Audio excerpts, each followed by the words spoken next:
சென்னைக்கு முக்கிய குடிநீர் ஆதாரமாக விளங்கும் ஏரிகளில் இருந்து உபரி நீர் வெளியேற்றம் அதிகரிக்கப்பட்டுள்ளதால் தாழ்வான பகுதிகளில் இருக்கும் மக்கள் பாதுகாப்பாக இருக்கும்படி எச்சரிக்கப்பட்டுள்ளனர். வெள்ளத்தால் பாதிக்கப்பட்ட சென்னை மற்றும் புறநகர் பகுதிகளில் மேற்கொள்ளப்பட்டு வரும் மீட்பு மற்றும் நிவாரண நடவடிக்கைகளை தீவிரப்படுத்துவது குறித்து அமைச்சர்கள் வளர்மதி, கோகுல இந்திரா, மேயர் சைதை துரைசாமி, சென்னை மாவட்ட ஆட்சியர் சுந்தரவள்ளி ஆகியோர் சென்னையில் ஆலோசனை நடத்தினர்.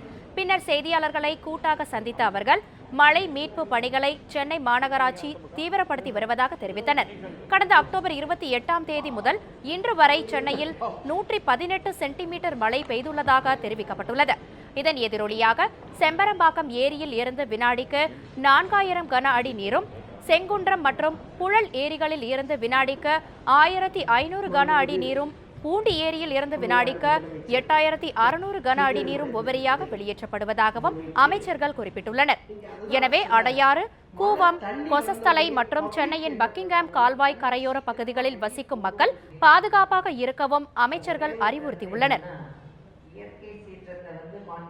குடிநீர் வடிகால் வாரியத்தின் மூலமாக 82 லாரிகள் கொண்டு 1110 லாரி நடைகள் மூலமாக இப்போது தண்ணீர் அகற்றப்பட்டு வருகிறது. மேலும் இப்போது மழை பெய்து கொண்டிருக்கிறது. அதையும் நீங்கள் நினைவில் வைத்துக் கொள்ள வேண்டும். மழைநீர் புகுந்த வீடுகள், கட்டிடங்கள் ஆகியவற்றை சுத்தம் செய்ய மாநகராட்சி தீவிரமாக நடவடிக்கை எடுத்துக் கொண்டு வருகிறது.